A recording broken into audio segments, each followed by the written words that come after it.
Hi. ఒక్క నిమిషం నా ఛానల్ కొంచెం పైకనే ముందు నేను చెప్పేది కొంచెం ఒక్క నిమిషం వినండి ప్లీజ్. నేను చెప్పేది ఒక్క నిమిషం వినండి.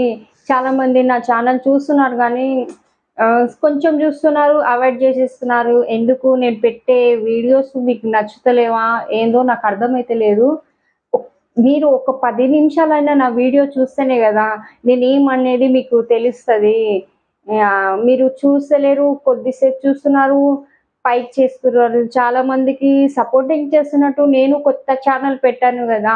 నాకు కూడా అంతో ఇంతో సపోర్టింగ్ చేయండి. అందరికీ ఫస్ట్ నా ఛానల్ చూస్తున్నందరికీ అందరికీ మనస్ఫూర్తిగా అందరికీ వందనాలు, అందరికీ నమస్కారము. ఇయాల నేను మీ ముంగటికొచ్చే టాపిక్ అయితే నేను ఏం చెప్తున్నానంటే, ఇయాల అయితే లవ్ స్టోరీ గురించి నేను ముంగటికొచ్చేసినాను టాపికు.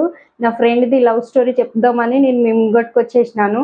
చాలా మందికి లవ్ స్టోరీ అంటే కొంచెం ఇంట్రెస్టింగ్ ఉంటది. నేను అందులో ఒక ప్రేమించి పెళ్లి చేసుకున్న అమ్మాయిని నేను. చాలామంది నాకు ఏమంటుర్రంటే, మా ఫ్రెండ్ ఒక అమ్మాయి ఉండేది. తన పేరు శ్రీవల్లి. చాలా మంచిగుంటది. తనకు ఒక బ్రదరు, ఆళ్ళది చిన్న 4 మెంబర్స్ ఉంటారు. వాళ్ళ మమ్మీ, డ్యాడీ, వాళ్ళ తమ్ముడు, ఆ అమ్మాయి. ఎంత హ్యాపీగుంటారంటే వాళ్ళది మంచిగా లైఫ్. వాళ్ళున్నంత హ్యాపీగా ఎవ్వరు ఉండకపోతుండే. నాకు ఆ అమ్మాయి ఎప్పుడున్నా, ఏదున్నా టేక్ ఇట్ ఈజీ ఏం పట్టించుకోదు. చాలా ఫ్రీడమ్‌గా ఆమె ఎట్లా నడిపేస్తదంటే చాలా ఫ్రీడమ్‌గా ఎవరి గురించి ఆలోచించదు. ఎవరేం చెప్పినా చలో లైట్ తీసుకో మన మంచికే అనుకోని అంత పట్టించుకునేదు. అలాంటి ఆ అమ్మాయి లైఫ్‌లోకి ఒక అబ్బాయి ఎంట్రీ అయ్యిండు. ఇది రియల్ స్టోరీ చెప్తున్నా. 2017లో అయ్యింది. ఆల్రెడీ చాలా తెలుసు గానీ కొంతమందికి తెలుసు ఇది. ఆల్రెడీ టీవీలో గూడా వచ్చింది. ఇది చెప్తున్నాను రియల్ స్టోరీ. అయితేనేమో ఆ అమ్మాయి ఒక అబ్బాయి ఎంట్రీ ఇచ్చిండు ఆ అమ్మాయి లైఫ్‌లోకి. ఇగ ఆ అమ్మాయి ఎంబడి పడడం, ఆ అమ్మాయి ఒక జాబ్ చేస్తుండే. అంటే సాఫ్ట్‌వేర్ దాంట్లో జాబ్ చేస్తుండే. ఆ అమ్మాయి ఎంబడి అబ్బాయి పడడము. అంటే ఆ అబ్బాయి ఎలా అంటే వాళ్ళ వాళ్ళ వాళ్ళ ఇంటికాడ ఒక హాస్టల్, జెంట్స్ హాస్టల్ అని ఉంటది గదా! అక్కడ ఉండేది. ఆళ్ళ ఇంటికి దగ్గరనే ఆ అబ్బాయి ఈమెను చూస్తలేనంట గానీ, ఈ అమ్మాయి అంత కేరింగ్ చేసుకోదు. మనకివన్నీ సెట్ గాదు. మన లైఫ్ ఏంది? మనం అలాగుండాలి అని అది ఇది ఇగ మా మమ్మీ డ్యాడీని చూసుకోవాలి. మా తమ్ముడు చిన్నగున్నాడు. ఆ అమ్మాయి థింకింగే అలా ఉంటుండే. అయితే ఆ అమ్మాయి అలా థింకింగ్‌లో ఉన్నప్పుడు ఆ అబ్బాయి ఏం చేశాడంటే తన ఎంబడి బాగా పడ్డాడు. ఎలా అంటే నువ్వంటే నాకిష్టము అది. ఆ అమ్మాయి చెప్పేసింది, "నువ్వు వద్దు నాకు నాకు సెట్ కాదు. నువ్వు నన్ను డిస్టర్బ్ చేయకు. నేను వర్క్ చేసుకుంటున్నా. ప్లీజ్ నేను ఇలానే బాగున్నా. నాకెందుకు డిస్టర్బ్ చేస్తున్నావు" అని ఆ అమ్మాయి అడిగినా గానీ, లేదు నేను నీకు 2 ఇయర్స్ నుండి నేను నిన్ను అబ్జర్వ్ చేస్తున్నా.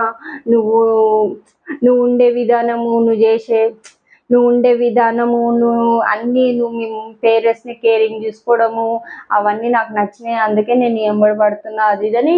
ఇగ అబ్బాయి వాళ్ళది ఎట్లుంటదంటే కొంచెం కూల్‌గా మాట్లాడడు అట్లుంటది. పడ్డాడు. ఒక 3 మంత్స్ అట్లా పడ్డాడు. ఆ అమ్మాయి నాతోటేం చెప్పలేదు గానీ, ఆ అమ్మాయి చదువుకుంది. చదువుకోలేదని గాదు. ఆ అమ్మాయి చదువుకుంది. ఈ ఈ స్టోరీ నా మ్యారేజ్ గాకముందుది స్టోరీ ఇది. ఆ అమ్మాయి చదువుకుంది. నేను చదువుకున్నా కానీ నేను మధ్యలో స్టడీ కొంచెం ఆపేసిన. నాకు స్టడీ మీద అంత అంటే అంత ఫోకస్ లేకుండుండే. నాకు ఎక్కువ బ్యూటీషియన్ మీద పార్లర్ అంటే ఉంటది గదా! మేకప్, మెహందీ దాని మీద ఎక్కువ ఫోకస్ ఉండే నాకు. ఆ అమ్మాయికేమో స్టడీ మీద ఉండే గానీ నేను 10థ్ వరకు చదివి ఎనఫ్ జేసేసిన. ఇగ ఆ అమ్మాయేమో చాలా చదవ చదువుకొని మంచిగా ఒక కంపెనీలో సాఫ్ట్‌వేర్ జాబ్ చేసుకుంటా, మంచిగా ఒక నెలకు ఒక 15,000 తెచ్చుకుంటూ ఉండే ఆ అమ్మాయి. ఇగ ఆ అమ్మాయి లైఫ్‌లోకి ఆ అబ్బాయి ఎంట్రీ అయ్యిండు. ఆ అమ్మాయి నాతోటి చెప్పలేదు.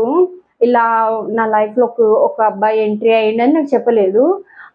వాడు ఆ అమ్మాయి ఎంబడి అలానే పడుతూ దాదాపు ఇగ 6 మంత్స్, 6 మంత్సో, 7 మంత్స్ అయినప్పుడు 6 మంత్సో, 7 మంత్స్ అయినప్పుడు ఈ అమ్మాయి ఏం చెప్పిందంట, ఆ అబ్బాయికి ఓకే చెప్పేసిందంట. చలో మనకి కేరింగ్ ఎక్కువ చూపిస్తుండు గదా! ఎవ్వరికైనా గానీ ఆడపిల్లకి కొంచెం కేరింగ్ మన గురించి ఎవరైనా కేరింగ్ చూస్తే ఎట్లా అనిపిస్తది? అరే! నా గురించి ఇంత చేసిండు. ఇప్పుడు ఎవ్వరైనా గానీ మన గురించి ఏదైనా చిన్న గిఫ్ట్ తెచ్చినా అనుకో, మనకి ఫ్రెండ్స్ అయినా కానీ ఎవరైనా చిన్న గిఫ్ట్ తెస్తే అమ్మాయిలు ఏమనుకుంటారు, నా కోసం అది తెచ్చిందంటే వానికి నా మనసులో ఏదో ఉంది అని అమ్మాయిలు అనుకుంటారు కదా. ఇక అది కూడా పిచ్చిది కదా, అలా అనుకొని వాడిని ఓకే చేసింది.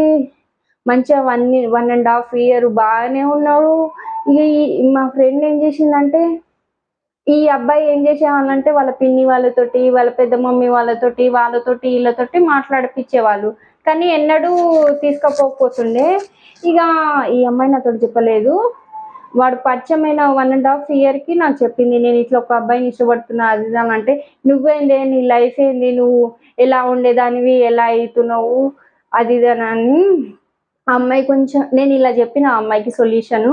చెప్తే ఆ అమ్మాయి నాకు లేదే తను చాలా మంచోడు, మనల్ని అట్లా చేసేవాడు కాదు అది ఇది అని చెప్పింది. చెప్పంగానే నేను గూడా చలో మంచోడే అంటుంది గదా, ఏమైతే ఇంట్లో ఒప్పించి చేసుకో మ్యారేజు అది ఇది అంటే, మీ ఇంట్లో ఒప్పుకుంటారు గదా, నువ్వు ఒక్కగానొక్క కూతురివి ఎందుకు ఒప్పుకోరు అది ఇది అని నేనన్నా.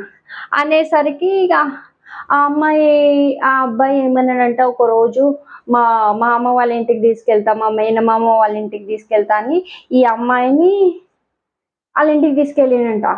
అయితే ఆ మేనమామ వాళ్ళ ఇంటికి ఈ అమ్మాయి ఏమనుకుందంట, వాళ్ళ అత్త ఉంటారు గదా, వాళ్ళ అత్త, వాళ్ళ ఫ్యామిలీ ఎవరెవరు ఉన్నారేమో అట్లా ఈ అమ్మాయి బాగా ఊహించుకుందంట. ఆడికి పోతే అది మ్ ఒకటే రూము, బ్యాచిలర్ రూమ్ ఉందంట. ఇది నెక్స్ట్ పార్ట్ నేను రేపు మీతో చెప్తాను. ఇయాలైతే నేను ఇలా ట్రెడిషనల్‌గా శారీ కట్టుకొని ట్రెడిషనల్‌గా ఎందుకు రెడీ అయినా అంటే, ఈరోజు నా బర్త్‌డే రోజు కేక్ కటింగ్ చేద్దామంటే నా దగ్గర అన్ని బడ్జెట్ లేదు. నేనైతే మీ ముంగటికైతే ఇలా వచ్చిన. ప్లీజ్ నా బర్త్‌డే రోజు అడుగుతున్నా. ప్లీజ్ కొంచెం సపోర్టింగ్ చేయండి. ప్లీజ్ ఫ్రెండ్స్ ఒకటే ఒక లైక్ చేయండి ప్లీజ్. ఈరోజు నా బర్త్‌డే కదా, ప్లీజ్ సాటి మనిషిని అనుకొని నాకు కూడా ఒక లైక్ చేయండి ప్లీజ్.